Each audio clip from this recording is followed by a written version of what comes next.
Welcome, ladies and gents. Chris Andre here. You can find me at BetBoxing on Twitter for boxing-related tweets, or you can subscribe to the channel. Click that notifications button and hit that like button and share button too. Please help the channel grow, and let's talk boxing. Before I get into the nitty-gritty of today's video, let me just start off by saying this.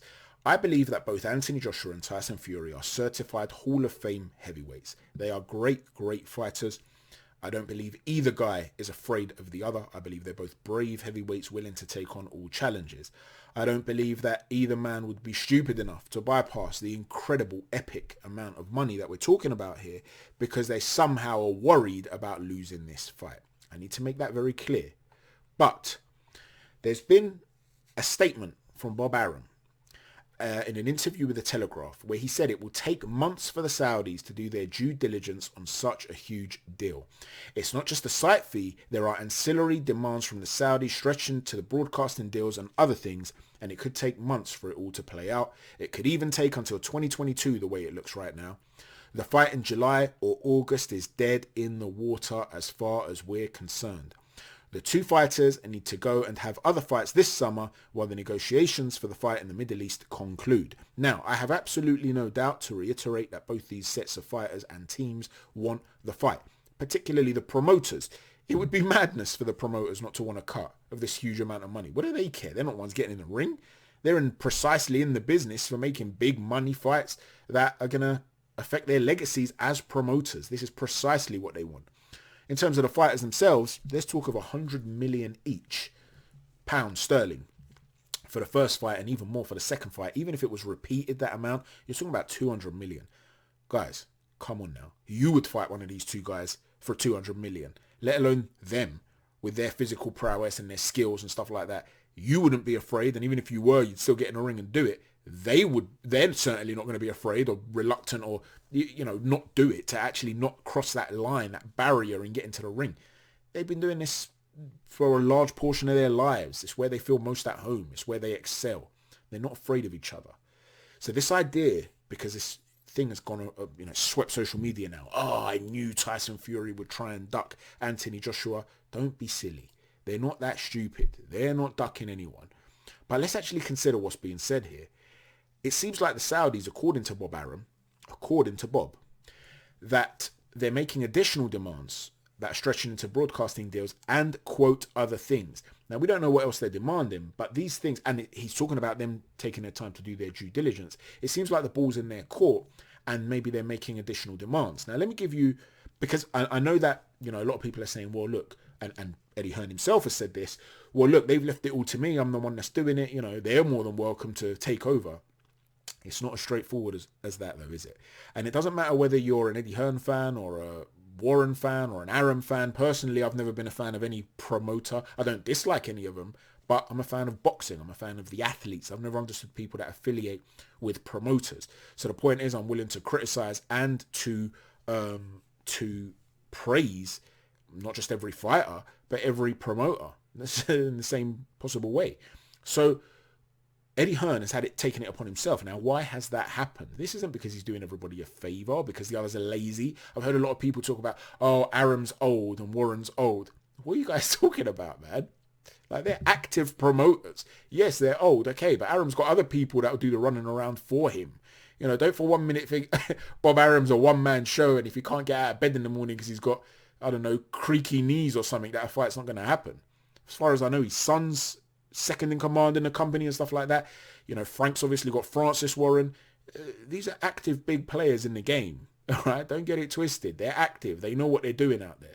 Now, one of the reasons it's probably fallen on Eddie Hearn is because you know that Arum, if he was going to have the fight, if he was responsible, he would hold the fight in the United States, especially now that they've opened up in places like Florida and Texas. The UFC fight in Florida last weekend with Usman and Masvidal was huge success, a beautiful thing to behold, great atmosphere. It was lovely to see. Everything's safe. They opened up ages and ages ago, and cases continue to drop despite the dire warnings. So things are safe there. They could easily have it there. Team AJ don't want the fight there for whatever reason, which I understand, by the way, because Fury has fought out there. Arum has obviously solid ties out there. They don't want the fight there. This is according to reports now that I've read, okay? By the same token, antithetically, Tyson Fury is the one, or Team Fury are the ones that don't want the fight in the UK.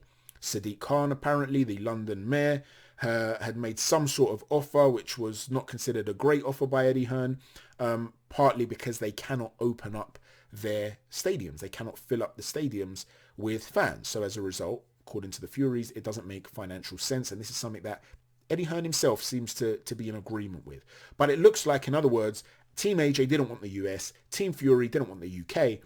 So then where do they look? Well, I've already done a video in the past talking about why maybe neither fighter would be keen on China as a destination. So then the Saudis are the obvious example, the obvious candidate, when Eddie Hearn has worked there in the past and he set the Ruiz fight there with AJ. And in an interview with IFL, he came out and he said, I've worked with these people before, and when they say they're going to do something, they're going to do it. When they put their name to paper and they say, we're going to make this fight happen, they're going to make this fight happen. And I trust them, and they will deliver. So clearly he's the one who's in negotiations with them directly. Now, he's also said that the lawyers of Team Fury, and there's 3 of them, he said, are overlooking everything. And of course they would be. So I'm not sitting here saying that Arum and Warren and all these guys are completely in the dark. Of course they're not. But Eddie Hearn seems to be leading the negotiations because he has experience with these people in the past. Let me give you an analogy. Let's say, because we're talking about Arum, by the way, talking about the Saudis making additional demands, ancillary demands, and then that are stretching into broadcasting and quote other things. So let's say, for argument's sake, there's 10 of us lot, right? We're friends, 10 of us, birthday party. You're going to say, right, one of the boys, he's got a birthday party. Where should we go? And one of you says, listen, I know this really, really nice Italian restaurant that I go to with the missus. And then one of the other boys pipes up and says, you know what? Actually, I'm gluten free. I can't have pizza or pasta. It's not going to be a great night for me. Can we do it somewhere else? So he vetoes it. Another mate pops up and says, how about India? And I know this great place, really well-balanced curries. You'll love it. Let's do it. Someone else says, listen, man, I know they're well-balanced, but for me, even the well-balanced ones, I can't handle that spice. I can't eat spicy food, not for me. So I pipe up and I say, listen, I know this Greek restaurant I've been going to for a number of years. Are you guys all right with that? Everyone says, yeah, okay, I'm not got a problem with that. You set it up. So who's going to call? I, obviously, as the man who's had experience going to this restaurant for years, is the one who's going to call to make the booking. I'm not going to say, yeah, guys, I know this Greek restaurant. You go and book it. So obviously, Eddie Hearn is going to take the reins. Now, imagine that I call this company, this restaurant, and usually they ask for £20 as a deposit per person. And this time around, they said, Chris, listen, you usually book for 5 people. Well, this time you're booking a table for 10. We actually need a bigger deposit. We need £35 a person, not just £20 a person. Additionally to that, we've also got an additional service charge. So rather than, 10% service charge, because it's such a big group, we're going to have 20% service charge. Well, now I've got to go and run that back by the boys. So I come back and I tell you guys. Now you guys start, I don't know, man. I'm sure there are other restaurants. I know this great Caribbean restaurant and this Mexican restaurant. And we start debating to and fro again. What we're going to do. Shall I do this? Shall I not do this?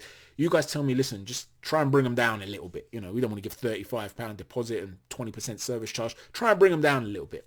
So there I am trying to negotiate all along. And I'm saying to you, don't worry. I will get this table. Don't worry. Well, you're going to keep coming back to me and saying to me, what's going on with the table, Chris, man? Should we book somewhere else or what? What's going on? So it wouldn't be my fault. I'm trying my best. But by the same token, it wouldn't be your fault. It doesn't mean that you don't want to come and eat here. By the same token, it doesn't mean that Tyson Fury doesn't want the fight. But you have to be realistic here, because there's been a lot of talk, like I said, of Fury somehow wanting to duck AJ and how this is proof of it. Don't be silly. They're not going to want to duck this for that amount of money. They're not going to want to duck it for, their legacy. Is too much on the line for them to want to duck it. Either one. It's just too much money. Now, one of the things, though, with Tyson Fury, the last time he was in the ring was in November 2019. Are you really expecting this guy? I mean, let's say initially we were told the fight's likely to happen in June, if you remember. I might have even heard May, right? May initially. Then it was June. Then it was July. Now they're talking about August. And now Bob Arum's coming out and saying the fight in July or August is dead in the water. So what are we talking about? September, October? If it goes all the way to November, that would have been 2 whole years out. So let me ask you this. Let's say you're an Anthony Joshua fan, because again, I'm not blaming anybody here, but I'm trying to analyze, I'm trying to address those who are saying Fury's ducking AJ. That's the point of the video. Or even those that are saying, maybe it's Hearn pulling his, dragging his legs because he doesn't want the fight to happen. No, Neither guy is ducking the other guy. Trust me on this. There's too much at stake. There's too much to gain. So here's the point.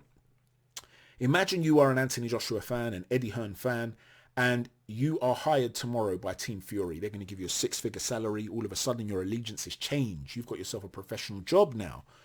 And all of a sudden, you're an advisor. And Fury says to you, listen, they're advising me to take this fight now, to delay, to keep delaying, and the fight will be ready in October. What do you think I should do? Are you as an advisor going to say, yeah, man, take it, strike while the iron's hot, even though you know Fury would have been out for 2 years straight? Or are you going to say, Tyson, you'll end up losing the fight. You've been too inactive. You need to get out there and fight a tune-up fight. Now, if you do that, there are other things you're going to have to weigh up. What happens when the WBO reinstate Alexander Usyk as a mandatory as a result for Anthony Joshua? What if he loses? What if Fury loses his tune-up, whoever that might be? Then the undisputed title dissipates. It goes away. You lose it. You lose the opportunity to make history. So there's a big downside to that, right? So the point I'm making here is, how do you go about finding the right balance? It doesn't mean that you're ducking, that one guy's ducking the other, or that one guy's afraid of the other. But by the same token, you've got to look out for what's best for your fighter. Now, if for whatever reason it's not getting over the line and the Saudis are making additional demands, as you know what Bob Arum is suggesting, then clearly you need to consider that as the promoter of your fighter, and you need to consider alternatives as a fallback. And if you're Eddie Hearn, you have to understand that, yes, okay, you're the one booking this restaurant, so to speak, for a table of 10. Well, the guy's birthday is on an X date. You don't want to celebrate it in 3 months from now. So whatever happens, it has to happen quickly. Let me know what you think about this, guys. How are you seeing this? Do you blame either side? I'm not blaming either side. Derek Chisora has been saying from the beginning, this fight's not happening until 2022. I really, really hope he's wrong. I really, really want to see this fight. But listen, I really want to see both guys at their very, very best too. I don't want to see either guy slipping. And Tyson Fury, you know, they're paranoid, the Fury camp. Like I've said in the past, they're paranoid. They thought that David Haye purposely cut his own eyebrow to avoid that fight. So they'll be talking amongst themselves now and saying, oh, look, they're delaying this. They're dragging their feet because they want me to be even more inactive and they want me to be slipping even more. So let me know what you think. Do you blame either guy? Are you hopeful of this fight actually happening in 2021? And if so, when? Thanks for watching, everyone. Chat to you soon. Take care. God bless. Please hit that like, subscribe and share button and drop a little comment down below and give me your opinions too. Take care. God bless.